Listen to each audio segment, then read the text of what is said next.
Let's work through some limits. I picked 5 examples that kind of cover the general view of what you would do in terms of manipulating these algebraically. They don't really involve infinite limits or one-sided limits necessarily, but let's just take a look. This is saying, what's the limit of this function, 3x plus 4x plus 2, as x approaches 1? Again, this is a nice, smooth polynomial. There is no reason to do anything here other than just plug in. Remember, if you have a polynomial, and it doesn't really even matter what this looks like. This is just some random thing. Let's say it looks like this. And again, I don't even know. It doesn't matter. This is some quadratic. It's nice and smooth and connected and differentiable, and there's all these things that we'll eventually talk about, but it doesn't matter. If you're at 1, the function's value at 1 is the same thing as the limit at 1, and that's going to be true for all polynomials. So if I ask you for the limit as x approaches 1 or x approaches 10, and I'm just asking for a polynomial, you can just plug in 1 because the function's value and the limit are going to be the same. Remember, the limit is saying what's the y value that it's approaching, but if you approach it from that side and you approach it from that side and it's a polynomial, it's going to be the same thing as the function. So when I plug in 1 here, I just get 3, 4, 2, and that's just 9. So this limit is equal to 9, which means that y value is equal to 9. Now, if you try to do this one over here, and you just try to plug in 2, you're going to get 4 minus 4 over 2 minus 2, which is 0 over 0, which is an indeterminate form. You're not really sure what's going on here. So what you have to do is you have to algebraically manipulate it first. And so what we're going to do is we're going to factor the top, x minus 2, x plus 2, all over x minus 2. And remember, we are not actually letting the function, the x value, equal to 2. We're getting really, really close to 2. And as long as we're not letting x equal to 2, we can cancel those things.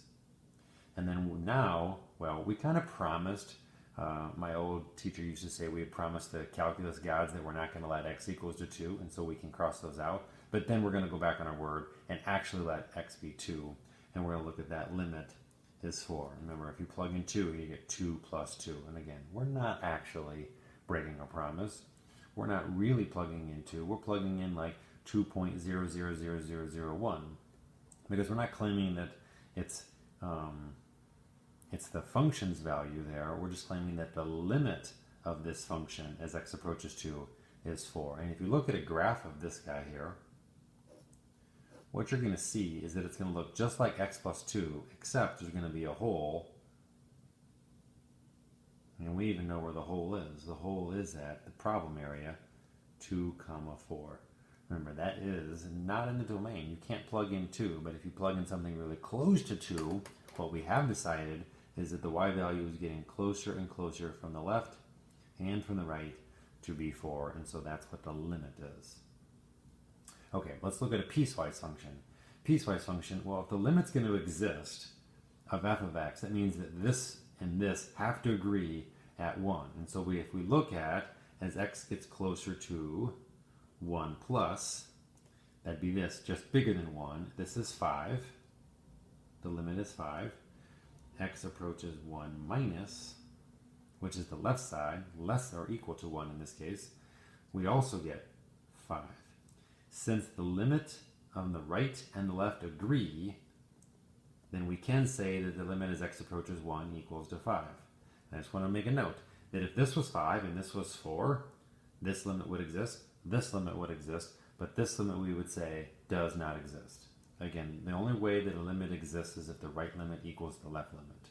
And again, when you have a piecewise defined function, it's pretty easy. The domain is literally right there. This is saying I'm the function on the left, I'm the function on the right. Okay, the last two require a little more algebra. This is just easy polynomial factoring, piecewise functions, just pay attention to the domain.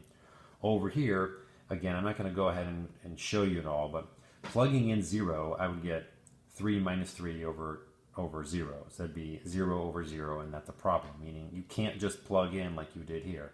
You have to manipulate it first. So what I'm going to do is I'm going to multiply by the conjugate.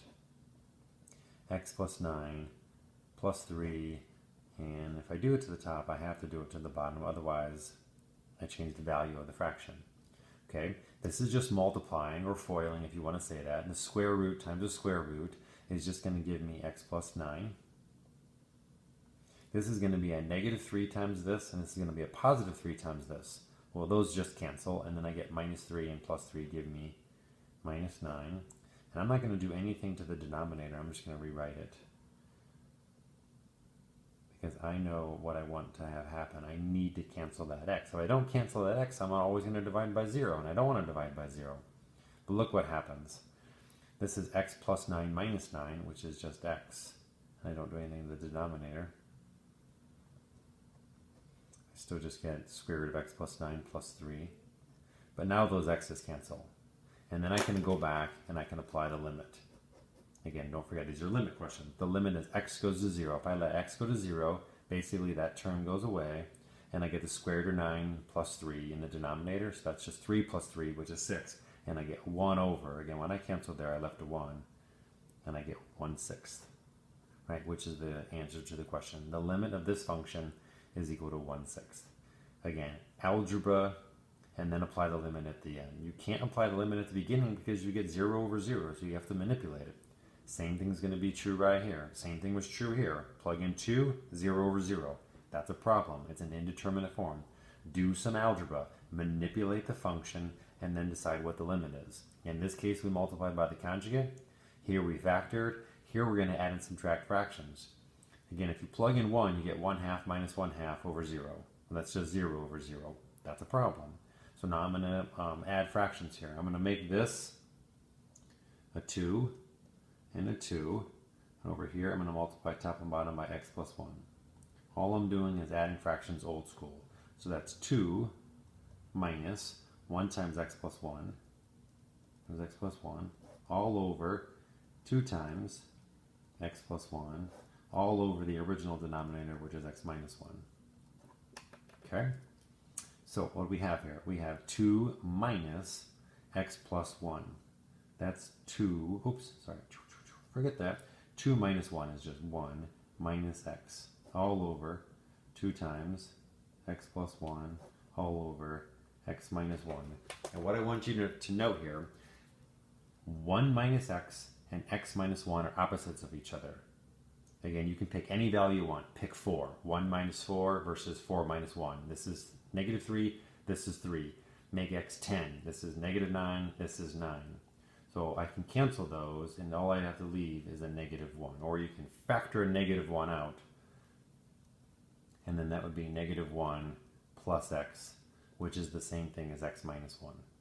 I can go through that algebra, but those terms cancel, and then what you're left with is negative 1 all over 2 times x plus 1, and don't forget, we're applying the limit. I probably should have copied limit of x plus 1 and put it there, because you are following the limit the whole time, and I got a little sloppy. I probably got a little sloppy up here that I didn't rewrite this limit here and here, but remember, at the very end, I did always recognize that I am looking at the limit of this entire thing as x goes to 0, and here I'm looking at the limit as x goes to 1, and now I can just plug in 1. When I plug in 1, I get negative 1 over 2 times 1 plus 1, which is negative 1/4. Okay, those are probably the 5, I don't know, pretty good examples of algebraic manipulations. Again, if you have a polynomial or any normal function and you want to look at the limit, you can just plug into the function. Again, you're not really plugging in 1, but you are, because the function's value and the limit are the same. If you try to plug it in and you get 0 over 0 or some other issue, well, then you algebraically manipulate it. Again, here the 3 most popular manipulations algebraically are factoring, multiplying by the conjugate, or adding and subtracting fractions. And eventually what did I do here is I got rid of this dividing by 0. I got rid of this x. I got rid of this x minus 2, and that got rid of the problem, and then I could then just plug in the limit, and I got this. Hopefully this helps out.